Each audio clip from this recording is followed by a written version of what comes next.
I am so excited to be joining you this morning. We are moving through A Course in Miracles together. Today we are on lesson 8. And before we dive in, before I read the whole lesson and just share some thoughts with you and move through kind of how it's resonating with me, I want to just do a quick review of the lessons and where we are right now. Every single one of these lessons has been building upon each other. And as we move through our days after this time, it's been really helpful for me to set actually my alarm and move through my day with the constant reminder of what we're reading this morning. So let me first give some context for the lessons that have built up until now. Lesson 1, nothing I see in this room means anything. Lesson 2, I have given everything I see in this room all the meaning that it has for me. Lesson 3, I do not understand anything I see. Lesson 4, these thoughts do not mean, no, oh my gosh, where am I? Lesson 3, I do not understand anything I see. Lesson 4, these thoughts do not mean anything. Lesson 5, I am never upset for the reason I think. Lesson 6, I am upset because I see something that is not there. Lesson 7, I see only the past. Y'all, these lessons over the last 7 days really did build up into that moment of lesson 7, just reminding us we only see the past. So the things that we think are upsetting us right here, right now, it's really because it's kind of just we're seeing a figment, like we're kind of living in a fog. And even this morning I woke up and I just felt kind of cloudy.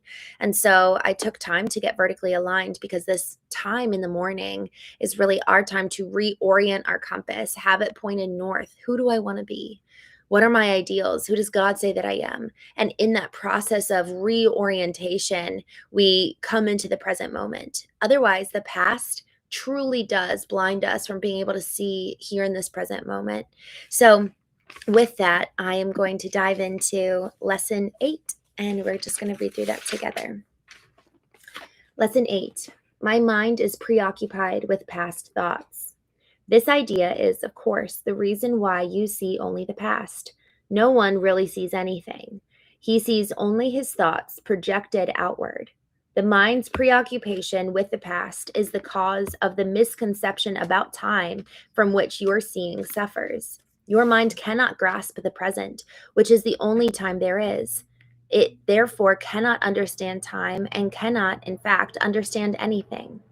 The one wholly true thought one can hold about the past is that it is not here.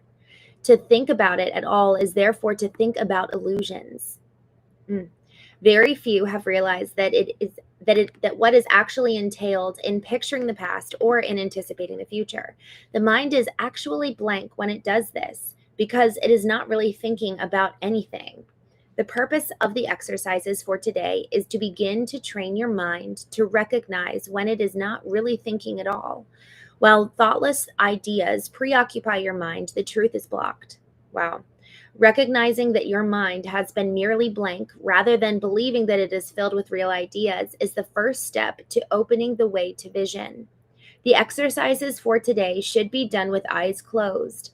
This is because you actually cannot see anything. And it is easier to recognize that no matter how vividly you may picture a thought, you are not seeing anything. With as little investment as possible, search your mind for the usual minute or so, merely noting the thoughts you find there. Name each one by the central figure or theme it contains, and pass on to the next. Introduce the practice period by saying, I seem to be thinking about blank. Then name each of your thoughts specifically. For example, I seem to be thinking about the name of the person, about name of an object, name of an emotion, and so on, concluding at the end of the mind searching period with, but my mind is preoccupied with past thoughts. This can be done 4 to 5 times during the day, unless you find it irritates you. If you find it trying, 3 or 4 times is sufficient. You might find it helpful, however, to include your irritation or any emotion that the idea for today may induce in the mind searching. I just saw, Paul, you said you're new here. Thank you so much for joining. Y'all, this lesson and all of them are just it's such a different For me, it's so different than what I've ever been told or trained or what I've ever learned. And so it really is almost like I'm working out of the mind, a muscle. We're consciously expanding our minds and consciously learning something new. For me, that is. And so this lesson, my mind is preoccupied with past thoughts. I just want to return to a few things that she said here that just wowed me. um, the one wholly true thought one can hold about the past is that it is not here. To think about it at all is to actually, therefore, think about illusions. Very few have realized what is actually entailed in picturing the past or in anticipating the future. The mind is actually blank when it does this because it is not really thinking about anything. The purpose for the exercises for today is to begin to train your mind to recognize when it is not really thinking at all.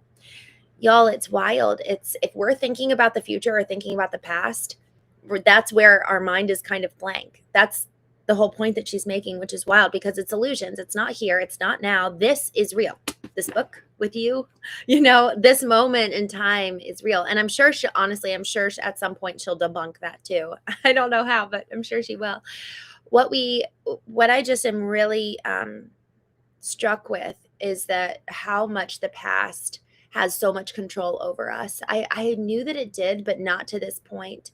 And so, man, if we're looking at people, if we're looking at ourselves, if we're looking even at inanimate objects with the past written across it, there's going to be judgment. We can't help it. Rather than being curious, I had a conversation on the Knowing podcast probably a year ago with two nine-figure business owners. And so they're probably the two people who are most successful that I personally know.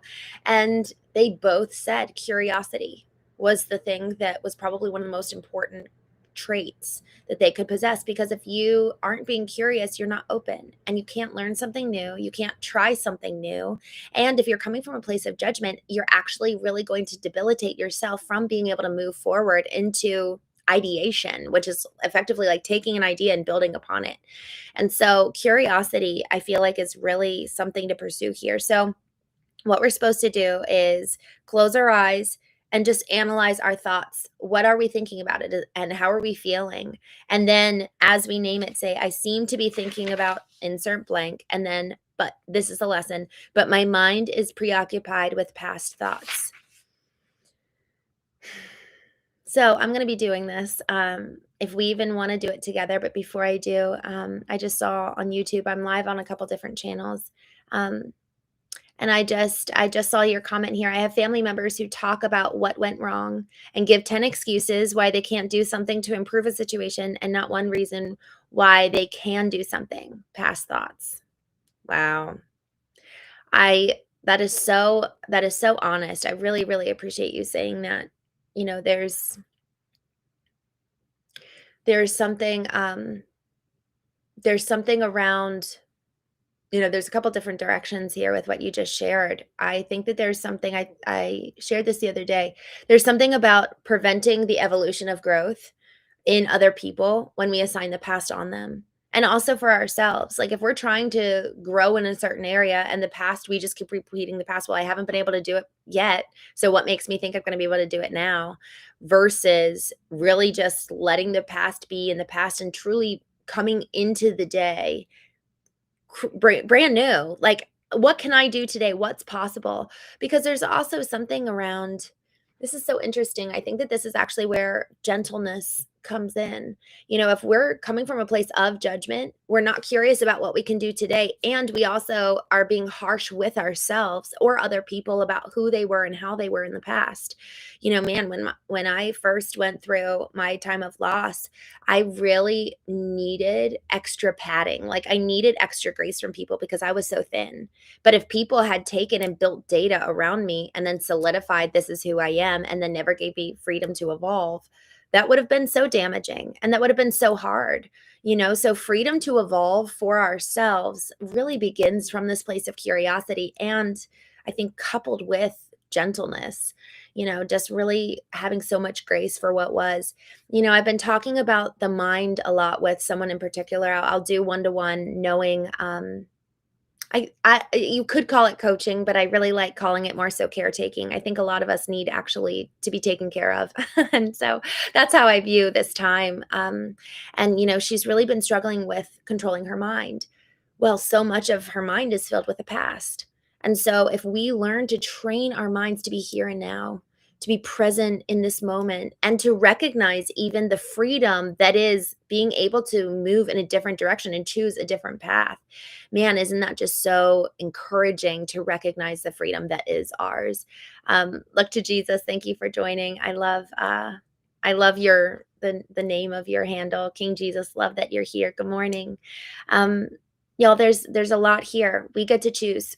We get to choose. We get to choose our mind. And this practice, my mind is preoccupied with the past or past thoughts, is lesson 8. And this is really where it's just about putting in the reps. Again, it's kind of like mental gymnastics. It's a mental workout of reprogramming our mind that's stuck in this old way of thinking, which is usually hung up on the past or even projecting onto the future.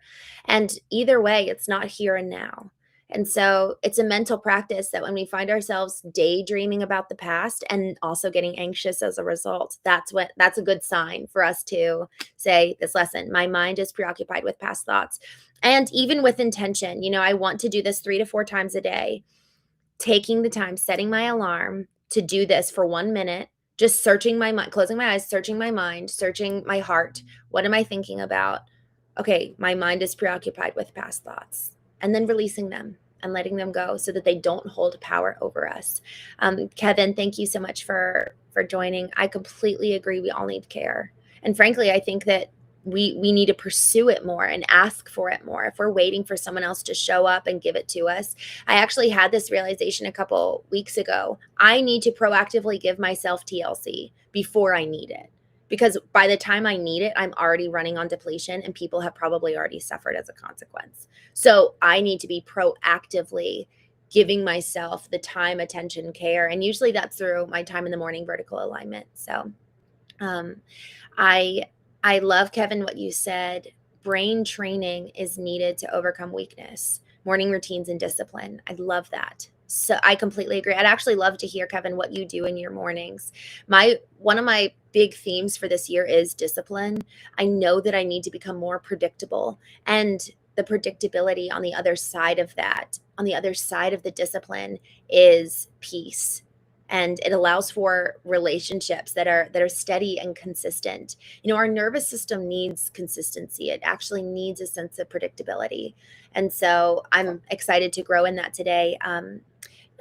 This year, Jocko Willink, I don't know if you know who he is. I believe he was a former Navy SEAL, him along with David Goggins. They didn't serve together, but they both have this like very, very militant mind. And Jocko says, discipline, on the other side of discipline is freedom. And which is funny, you kind of think of discipline as constraints rather than on the other side is freedom. So with that, y'all, thank you so much for joining. Eamon, I just saw you say change makes people anxious, staying the same is comfortable. It's so, so true. And so if we can actually be coming from a place of peace through our morning routines, then we can implement change little by little within a confined space. It's like if we're telling our body, hey, we're going to go experience some new thoughts within this container, we know it's safe. I actually am giving myself like my tea, and I actually am and creating a safe space for me to emotion, like my nervous system is safe. I can emotionally come into this moment and anticipate there's going to be some change. I'm going to go look in the mirror. This is my time. And I'm going to extend so much gentleness.